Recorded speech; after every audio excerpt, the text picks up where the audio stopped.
Lakas ng loob, lakas ng puso, the power of the migrant Filipino spirit. Yan. We just celebrated our Philippine Independence Day for the past 2 weeks in various places in New Zealand. Every town or region tried to do their own celebrations.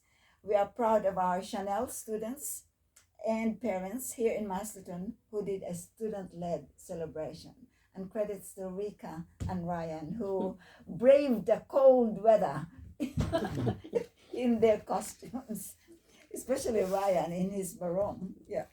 Anyway, this is your host, Kinder Vermeulen, and welcome to my segment. Thank you for listening to our program, your radio home away from home, where we celebrate culture, courage, and community. Today, I want to dedicate this episode to you, our beloved migrant Filipinos, ang bayani sa ibang bayan. This is your story, your heart, and your journey. The journey of the migrant Filipino. Living home is never easy. Many of you left behind your families, your comfort zones, and your familiar lives in the Philippines, all for a dream, a hope, and a future. You took that flight with just a suitcase, a heart full of prayers, and the faith that somehow, somewhere, you would make it. And look at you now, working hard, contributing to New Zealand's growth, building new lives, and still holding on to your Filipino values of sipag, tiyaga, respeto, at malasakit. So let us celebrate our strength. The strength of the Filipino migrant lies not just in hard work, but in our unmatched resilience. Kahit pagod, may ngiti pa. Kahit homesick, tuloy ang trabaho. Kahit nahihirapan, kapit lang sa dasal at sa pangarap. You are raising families, sending money home, serving in churches, supporting communities, and standing tall with quiet dignity. Remember this, you are not invisible, you are invaluable. Every floor you clean, every patient you care for, every fruit you pick, every student you educate, every colleague you work with, or every business you run, it all matters. Your presence makes New Zealand richer in spirit and soul. So, what are our challenges and the courage that we have? I know hindi laging madali. There are days of discrimination, loneliness, and feeling like an outsider. There are days when you question your worth or wonder if you're doing enough. But here's the truth, you are more than enough. You are proof that courage lives in quiet perseverance. You are living letters of hope to the next generation. Kaya kabayan, huwag kang bibitaw. When you doubt yourself, remember this quote from Maya Angelou. You may not control all the events that happen to you, but you can decide not to be reduced by them. So keep the fire burning. Continue learning. Continue growing. Don't be afraid to dream bigger. Whether it's pursuing a new skill, starting a business, joining community groups, or volunteering, your journey is still unfolding. And don't forget where you come from, your pinagmulan. Let's not forget where we came from. Teach your children to speak Filipino, share your stories with pride, cook adobo, sing karaoke, and dance tinikling. We are not just guests in this land, we are blessings. We need to integrate and make an impact.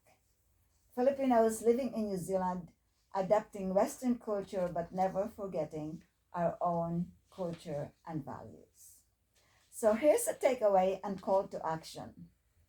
Today I encourage you to be proud of your journey, whatever it is. Speak words of life over yourself and others. Celebrate even the small wins. And reach out to our fellow kababayans. No one should walk this journey alone. Let's be each other's encouragers. As they say, ang taong may malasakit, lalong pinagpapala.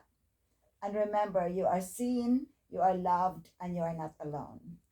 So if you have any feedback or comments about this topic, please feel free to let us know via our community Facebook page or through Ryan's cell number. Now, mga co-host, how do you relate to this? Resilience. I can remember, indeed, when I came over here with a suitcase, there's always that feeling of kaba. Yeah, Oo, siyempre. you are. Mm. But you're doing this Mm. not only for yourself, but also Mm. for your family. Mm. So, depende talaga kung ano yung motivation mo in coming over.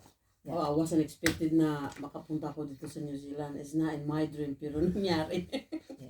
So, I come to New Zealand by myself. Tapos, yeah, wala pa akong alam talagang, ano ba yun sa Tagalog yung musmus? Ano ba yun? Musmus. Parang ganon, oh, di ba? Musmus. Oh, Tagalog yun. So, ano yun sa English? Musmus. Inosente. Yeah. Musmus is innocent. Oh, parang, Inosente. Yeah. oh, di ba? Inosente. So, Yeah, I don't yeah. know where You were 19. Yes, I was 19, so napakabata ko pa talaga. Tapos, for some reason, I think maybe because my auntie was here, so siya yung, kumbaga, Nag-encourage sa'yo. nag-encourage sa akin. Tapos, yun, nagkaroon ako ng, ano sa kanya, ng encouragement. Tapos, isang buwan ko pa lang na-meet yung future husband ko that time. So, pumunta ako sa New Zealand na wala naman talagang kaalam-alam. So, yun. But napakahirap. You were resilient. Oh, Yeah. nagkaroon ako ng depression kunti, homesick, ganon. Gusto ko makausap pamilya ko everyday, parang ganon ba. At the time, when I came over, hindi pa uso yung messenger eh. Tsaka ano. Uy, ako tawag ako ng tawag, Laki ang ng mga kaya ng gastos. kulo. When you came over, ay meron na, di ba? Wala. Wala Wala pa pa din. Ang laki ng gastos sa telepono, Oo, di ba? talaga. Long distance. Yeah, long distance calls. But the reason why we came over, we migrated to another country is because we want to improve our lives. That's the reason, of course. But then yun nga, yung resilience ng mga And I don't think that's for me as well. It's for my family back home too. Mm. Di ba? It's easier for us dahil Mm. relatively madaling mabuhay dito sa New Zealand. Mm-mm. I think mahirap yung mga overseas Filipino workers sa Hong Kong, sa Yung Hong Kong, okay lang. Singapore, Middle East talagang sa kawawa. Middle East. Yeah, Kasi wala talagang chance ma-residente doon sa Hong Kong. Pwede ka pa Singapore, pwede ka pa ma-residente. Mm. Sa Middle East, wala And kang chance. They can't bring their family over. Pwede, pero Pero ang kikitain din doon, malaki din. malaki din. Oo, Malaki kasi- din. Pero wala ka lang future doon. Kumbaga, walang sitol, yung masitol yung family mo. Hindi ano talaga, meaning wala ka talagang chance na maging immigrant doon. Worker ka lang talaga. Pero it's really lakas loob talaga pumunta. Oo. Yeah. And I know some Filipinos that they come over. Tapos ngayon dito sa New Zealand pahirapan yung yung visa, work visa. Is it now? Pahirapan She na ba comes- ngayon? It depends. Hindi.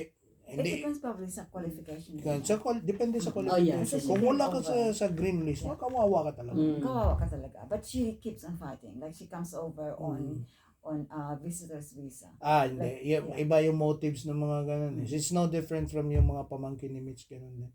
It's really challenging to get those kasi you're technically you're gambling. Part ng journey yun eh. So you take risks. Yes. So pero hindi ganun na pathway. But it is a pathway. It's not illegal in any way. Oh. Pero if you're going to pursue kasi marami ng mga opportunities sa ibang bansa, why stick here? Yung parang ganun ba? Dahil nandito yung kaibigan mo, nandito ka mag-anak mo. At saka it's not easy. You really need to be qualified. Like I think at the moment they're hiring farmers. Yeah.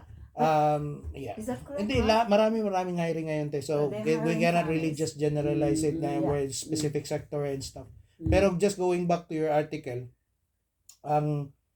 kasi marami kasing reason. Ang ano lang naman dyan is, yung katulad ng title mo, lakas lang talaga ng loob. Lakas ng loob. It's not about the reason behind you left the country.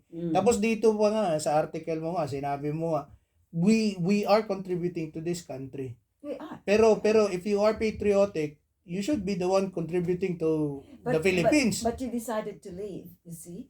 And because you decided to leave and make this as your home, then one way or another, we are contributing to New Zealand's economy. We're paying tax. You're teaching students that are not Filipinos. Yeah. Mm. But at the same time, we're sending Hindi, money pero back home. yun nga, yung hindi, kasi yung remittances, yung, Remittances nga. that's the only, that's the only way that you become patriotic. Mm.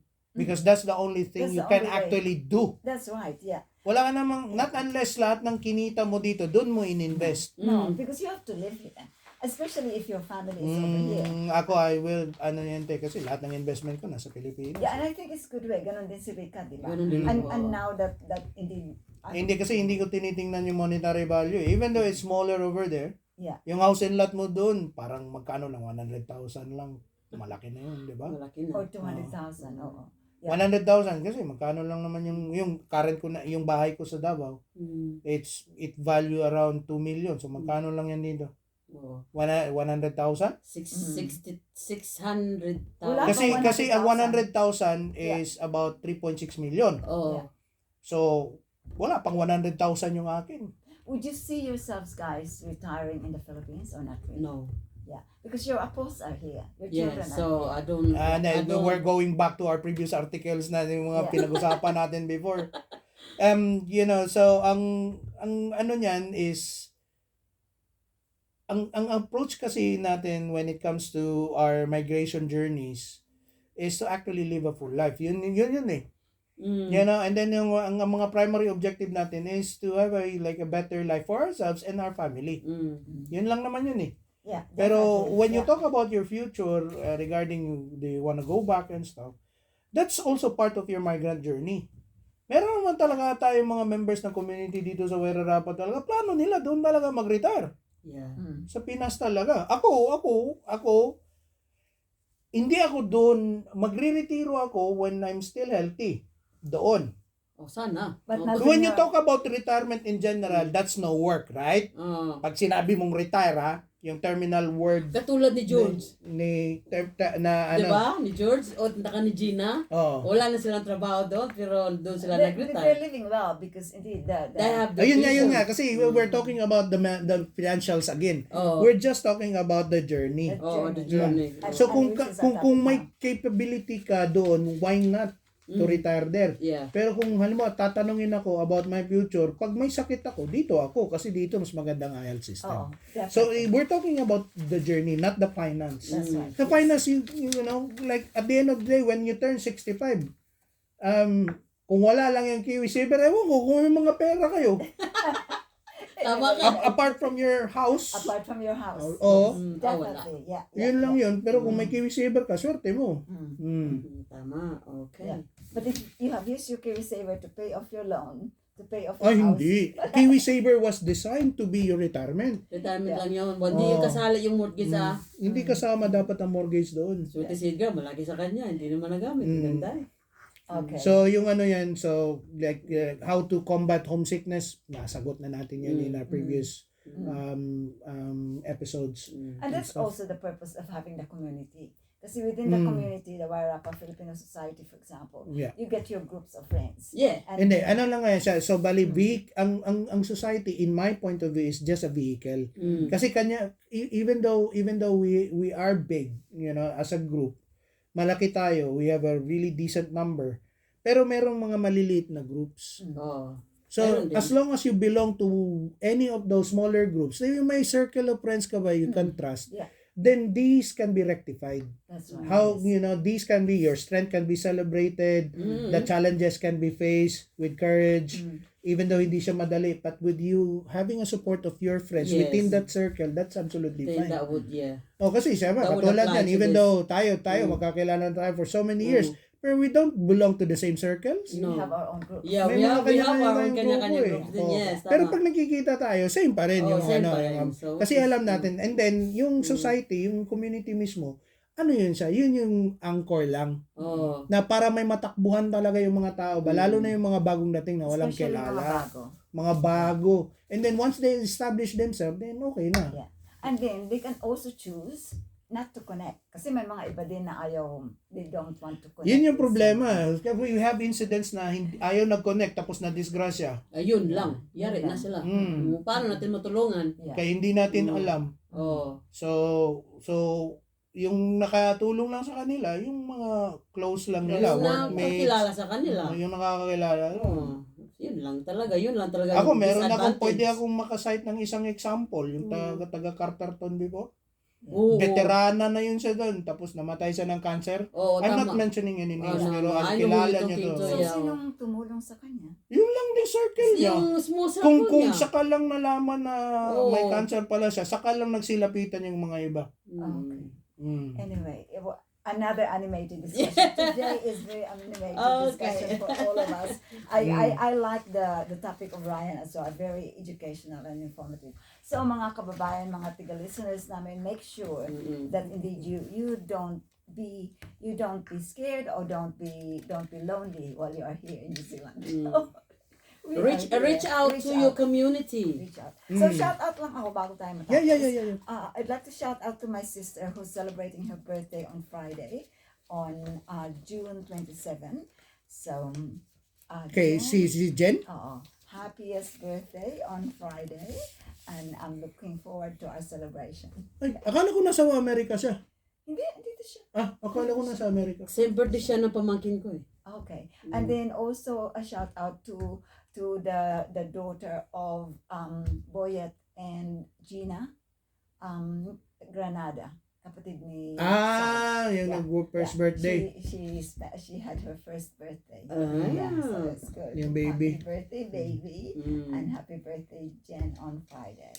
And I'm signing off. This is Kinney Vermeulen and my co-host. Yes, this is Rica Visperas and signing off as well, and see you on next Monday. Yeah, ito po inyong lingkod, Ryan Soriano. May personal shoutout din ako since nag-mention na ng mga birthday. First birthday din nung anak ni Christian Tolentino at saka ni Charity. Second birthday? First din. Magkasunod lang yung dalawang bata eh. Ano pala? Ng mga Granada at saka ng Tolentino. Okay. Oo. Kasi ngayong first birthday, importante sa Pilipino. Exactly. Yeah, first birthday kasi milestone yan eh. Yes. Milestone yan. So, ito po yung lingkod, Ryan Soriano, nagpapaalam. See you next Monday.